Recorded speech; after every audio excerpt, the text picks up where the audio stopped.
Chrétiens audacieux, un podcast proposé par Portes Ouvertes. Bonjour à tous et bienvenue dans un nouvel épisode de Chrétiens audacieux, le podcast de Portes Ouvertes Suisse. Aujourd'hui, nous relevons un nouveau défi. Il s'agit de vivre le pardon. Oui, et sur le sujet, je cite un verset en introduction, un verset du Sermon sur la montagne, où Jésus récapitule la loi et en donne une nouvelle interprétation au chapitre 5 à 7 de l'évangile de Matthieu. Si vous pardonnez aux hommes leurs fautes, votre Père céleste vous pardonnera aussi. Mais si vous ne pardonnez pas aux hommes, votre Père ne vous pardonnera pas non plus vos fautes. Ça me fait penser à une histoire de pardon incroyable qui s'est passée en Inde. C'était il y a une vingtaine d'années et l'homme s'appelait Graham Staines. C'était un missionnaire baptiste australien, il avait 58 ans. Et lui et ses deux fils furent brûlés vifs dans leur voiture alors qu'ils dormaient dedans. Il y avait des membres d'un groupe hindou fondamentaliste de la province d'Orissa qui ont aspergé cette voiture d'essence et qui ont mis le feu. Ça faisait 34 ans que lui, Graham Staines, soignait des malades atteints de la lèpre. Et quand il y a eu cet événement, la télé indienne, il y a eu des centaines de millions de gens qui ont été témoins du pardon de sa veuve Gladys, qui était aussi missionnaire. Et puis, elle a pardonné en direct à la télé aux meurtriers de sa famille au nom de l'Évangile. Alors, beaucoup de téléspectateurs ont été émus aux larmes. Un évangéliste indien a écrit à propos de cela que cette émission fit peut-être davantage pour les progrès de l'Évangile en Inde que plusieurs années de travail missionnaire. Gladys Staines a décrit que son pardon aux assassins a été spontané et que ça a ôté l'amertume qui autrement serait restée dans son cœur. Depuis cette tragédie, il y a eu de nombreuses personnes qui sont venues chez elle et lui ont demandé comment elle pouvait devenir chrétienne. C'est incroyable, la puissance du pardon et le témoignage de cette femme, enfin la manière dont elle a pu pardonner aux assassins de sa famille, c'est inimaginable. Tu te souviens peut-être de Corrie ten Boom, Rebecca? Ça, c'est assez connu, mais ça remonte à avant, hein? Oui, Corrie a survécu aux horreurs du camp nazi de Ravensbrück et un jour après la guerre, en 1947, elle parlait dans une église de Munich et à la fin de la rencontre, un homme vient la voir. Il lui tend la main et lui apprend « Je suis devenu chrétien ». Elle reconnaît dans les yeux de cet homme un des bourreaux du camp. Il lui dit « J'ai été pardonné, Dieu m'a pardonné des atrocités que j'ai commises, mais j'aimerais aussi entendre de votre bouche une parole de pardon. Est-ce que vous voudriez bien me pardonner ?» Et là, dans le cœur de Corrie, c'est la colère qui gronde. Pourtant, l'Esprit de Dieu la pousse à pardonner.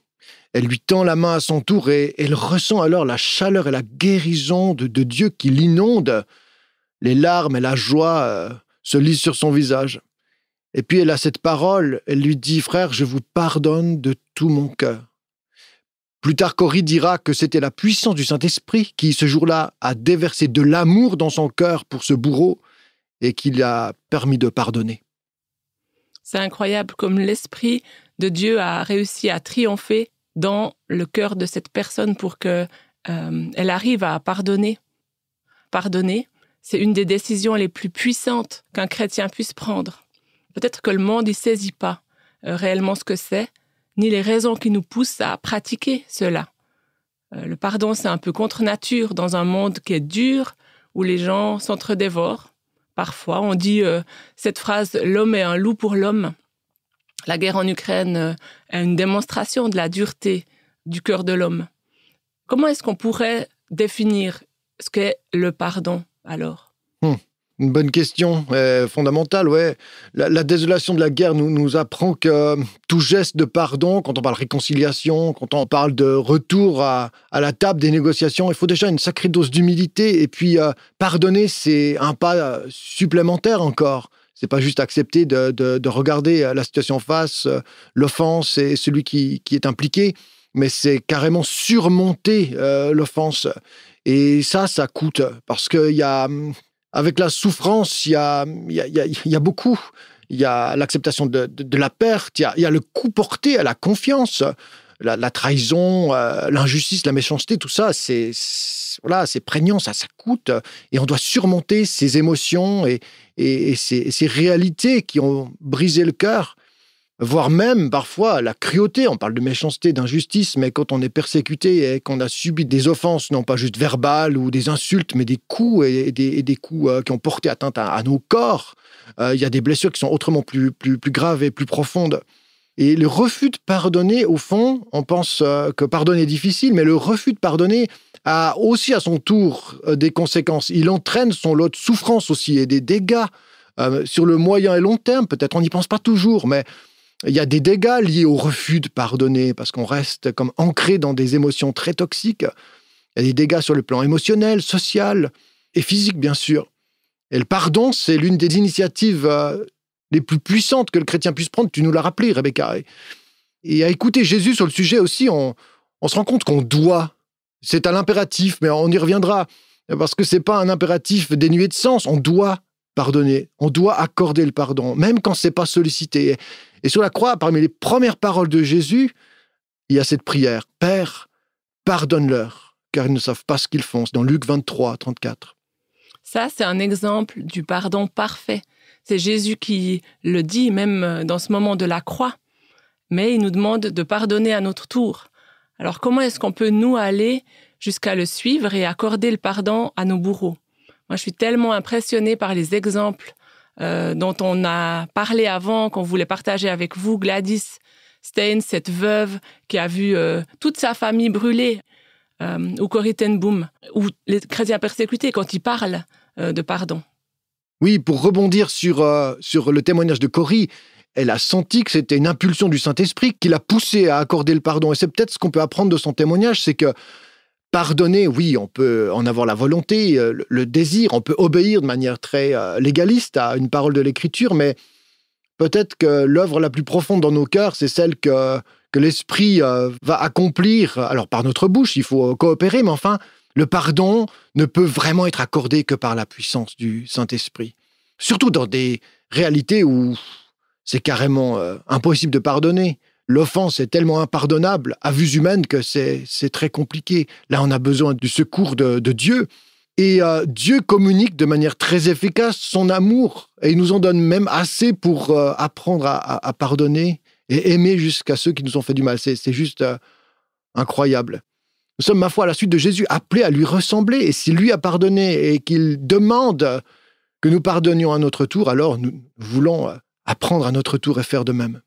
D'ailleurs, selon la Bible, le pardon est chose merveilleuse. Pensez à ce que dit David, qui reconnaît que l'initiative du pardon vient de Dieu. C'est lui, dit-il, psaume 103, verset 3, c'est lui qui pardonne toutes tes fautes. C'est Dieu qui prend l'initiative du pardon. Et dans l'Ancien Testament, déjà, on découvre que des hommes ont réussi à accorder le pardon après peut-être des expériences extrêmement pénibles, comme Joseph, qui accorde à ses frères le pardon alors qu'il l'avait vendu comme esclave. Et Joseph l'a acquis la vraie liberté dans ce moment. Il a pleuré, mais il a renoué avec ses frères. Il y avait tellement d'émotions, c'était extraordinaire ce moment de grâce. D'ailleurs, Joseph a nommé son fils après lui Manassé, ce qui signifie celui qui fait oublier. Le pardon nous permet peut-être de ne pas oublier, mais en tout cas de ne plus être marqué par le souvenir de la souffrance. Et dans le Nouveau Testament, Jésus, lui, vient pour mourir pour nos péchés. Grâce à son sang versé, on obtient le pardon de nos fautes une fois pour toutes. C'est définitif. C'est le pur évangile de la grâce. Ce pardon est un don. On ne le mérite pas. C'est Dieu, dans sa miséricorde, qui prend l'initiative d'accorder le pardon aux hommes. Et ensuite, le Nouveau Testament nous décrit les implications, les effets du pardon qu'on a reçu. Et il nous lance le défi d'aimer nos ennemis et de prier pour ceux qui nous persécutent. Colossiens 3, 13. « Supportez-vous les uns les autres et faites-vous grâce réciproquement. Si quelqu'un a à se plaindre d'un autre, comme le Christ vous a fait grâce, vous aussi, faites de même. » Et puis peut-être ce qu'on peut ajouter pour conclure sur ce commentaire ou sur la définition même du pardon, c'est que le pardon, c'est un acte de foi. En pardonnant, je fais confiance que Dieu est un meilleur juge que moi. C'est mon justicier, il me fera justice. Et en pardonnant, je me libère de mon propre droit de me venger et je laisse Dieu régler les problèmes. Les chrétiens persécutés, ils ajoutent que la Bible, elle enseigne aussi à pardonner parce que de notre capacité ou de notre élan à pardonner à nous dépend aussi le fait que Dieu nous pardonnera après ou pas. C'est assez dur, c'est assez carré, mais on n'a pas seulement l'ordre de pardonner aux autres, mais en prêtant attention à l'enseignement de Jésus, on apprend que notre pardon futur dépend de notre position actuelle à accorder le pardon. Dans le Notre Père, la prière modèle donnée aux disciples, Jésus leur apprend à demander pardon au Père céleste, comme eux-mêmes pardonnent aux autres. Dans les commentaires que Jésus livre après la prière type, il enfonce encore le clou dans cet enseignement à propos de la prière. Il dit « Si vous pardonnez aux hommes leurs fautes, votre Père céleste vous pardonnera aussi. Mais si vous ne pardonnez pas aux hommes, votre Père ne vous pardonnera pas non plus vos fautes. » Ça, c'est Matthieu 6, 14 à 15. Là, c'est très clair. Hein? Cette répétition, elle laisse pas beaucoup de place à l'interprétation. Le pardon qu'on demande à Dieu, il est lié à celui qu'on accorde nous-mêmes aux autres. Plus tard, dans les évangiles, Pierre demande à Jésus combien de fois il doit pardonner à un frère qui pêche contre lui, qui lui fait du mal. Il pense être généreux, il suggère de lui pardonner 7 fois. Et là, Jésus lui répond, non, pas 7 fois, mais 77 fois 7 fois. Donc, pardonne-lui toujours. Ça, c'est Matthieu 18, 22. Mmh. Et Jésus profite aussi de l'occasion pour raconter une histoire qui illustre ce principe. L'histoire du serviteur qui implore la compassion du roi, qui reçoit un grand pardon, mais qui à son tour n'accepte pas d'accorder ce pardon à d'autres qui lui doivent une somme modique finalement en comparaison de la dette qui lui a été remise. Et dans la parabole, le maître jette en prison ce serviteur qui refuse de pardonner jusqu'à ce qu'il ait remboursé lui-même cette énorme dette. Et Jésus conclut, « C'est ainsi que mon Père céleste vous traitera si chacun de vous ne pardonne à son frère de tout son cœur. » Finalement, si Jésus nous commande de pardonner, c'est qu'il sait aussi que c'est un geste qui nous rétablit nous-mêmes et qui nous procure la guérison à nous. Oui, je crois que c'est très important de le dire, parce que l'enseignement de Jésus, il n'est pas là pour nous faire du tort. Dieu veut notre bonheur, notre bien. Il sait qu'en pardonnant, on se fera du bien par la même occasion. On libère l'autre et on se libère autant qu'on libère l'autre. Je dois pardonner. C'est pas stérile, c'est pas servile, c'est pas une attitude moribonde, c'est une attitude de vie qui me sert aussi. Après, avec notre esprit humain, on va se dire intérieurement mais pourquoi pardonner? Il y a un auteur qui a écrit à ce propos, il s'appelle Philippe Yancey. Il indique 3 raisons toutes pratiques pour répondre à ce pourquoi pardonner. Pourquoi on devrait, on doit, par ordre divin presque, comme on a vu avant, pardonner. Alors là, c'est plus pratique. Il dit que le pardon peut à lui seul mettre fin au cycle de l'accusation, de la souffrance, celui aussi d'avoir envie de se venger, d'être violent. En pardonnant, on coupe tout ça. Il dit que dans le Nouveau Testament, le verbe pardonner, ça signifie relâcher, jeter, s'affranchir. La seule façon de briser le cycle de la violence, des blessures, ça consiste à arrêter et à demander pardon. Ça permet de redémarrer une relation et de repartir à zéro. Oui, et refuser de pardonner a des conséquences. On en a déjà parlé, mais une petite histoire qui illustre tout ça. Un prof, un jour, demande à ses étudiants de ramener un sac en papier et un sac de pommes de terre. Pour chaque personne à qui les étudiants refusent de pardonner, parce que sous le coup d'une offense, d'une injure, d'une insulte ou d'un mauvais moment, ils se sentent offensés, et à chaque fois qu'ils refusent de pardonner, ils doivent écrire le nom de la personne, la date de l'offense sur une pomme de terre et la laisser dans le sac. Et ce sac, ils doivent le trimballer partout. Il devient vite très lourd, visiblement, et ça les ennuie parce qu'il faut le prendre avec soi partout, au lit, en voiture, à la salle de bain, sur la table de travail, partout tu traînes ce sac avec toi. Et finalement, la difficulté de devoir le trimballer partout, tout le temps, fait comprendre à ces étudiants le poids qu'ils traînent derrière eux sur le plan spirituel quand ils refusent de pardonner. Et puis en plus, avec le temps, évidemment, les pommes de terre finissent par pourrir et ça pue. Hein. C'est plus juste lourd, c'est juste deg de trimballer ce sac avec soi. Alors c'est un peu une métaphore du prix à payer quand on veut pas pardonner. Et on considère souvent que le pardon est un cadeau qu'on fait à l'offenseur, et puis ça nous coûte parce qu'on a été blessé, puis on doit encore lui pardonner. Mais en fait, on réalise qu'on fait un immense cadeau à sa propre personne. On se fait un cadeau aussi quand on pardonne. On se délaisse d'un poids et d'une odeur très désagréable. Je pense que tous les auditeurs qui ont expérimenté ce que produit le pardon peuvent dire oui, ça c'est vrai. Quand on pardonne, on se fait du bien déjà à soi. Peut-être qu'on l'a vécu ça. Dans les raisons qui sont données par l'auteur, par Philippe Yancey, il y a une deuxième raison qui est liée à la culpabilité. Et puis, ce qu'il dit, c'est que le pardon, ça permet au coupable d'être coupé, séparé de sa culpabilité. Là, on est dans le cas où c'est nous, le coupable, et puis on va demander pardon à Dieu, et puis on obtient ce pardon. Et puis, ce qui en résulte, c'est qu'on est coupé de sa culpabilité, on arrête de se sentir tout le temps coupable. L'exemple qu'il donne, c'est après la résurrection de Jésus, il revient, Jésus, vers Pierre, et puis alors que Pierre l'a renié 3 fois, Jésus va vers lui et puis lui donne l'occasion à 3 fois de dire « Je t'aime, je t'aime, je t'aime ». Et puis avec ça, il ressent le pardon que Jésus lui donne et puis ça lui permet après d'avoir une vie où il va pouvoir être un apôtre et passer par-dessus la culpabilité qu'il a eue de renier, d'être pas à la hauteur, etc. Pouvoir dire son amour à Jésus, ça l'a réconforté, ça l'a réconcilié avec le Maître, évidemment. Et il a pu de cette manière aussi, comme avouer son sentiment de culpabilité, sûrement. Enfin, dire pardon à Dieu, c'est important. Ici, c'est l'exemple de Jésus à qui Pierre dit « Je t'aime ». Demander pardon, confesser nos fautes, c'est sûr, c'est un impératif. Et demander pardon à ceux qu'on offense aussi, simplement avoir cette humilité d'aller vers la personne qu'on a blessée. Demander pardon, c'est tellement important. Et au fond, ça nous rend humbles. On se rend compte avec le pardon, ça c'est le 3e point que souligne Philippe Yancey, c'est que finalement, on se met du côté de celui qui a mal agi, là c'est nous le fautif.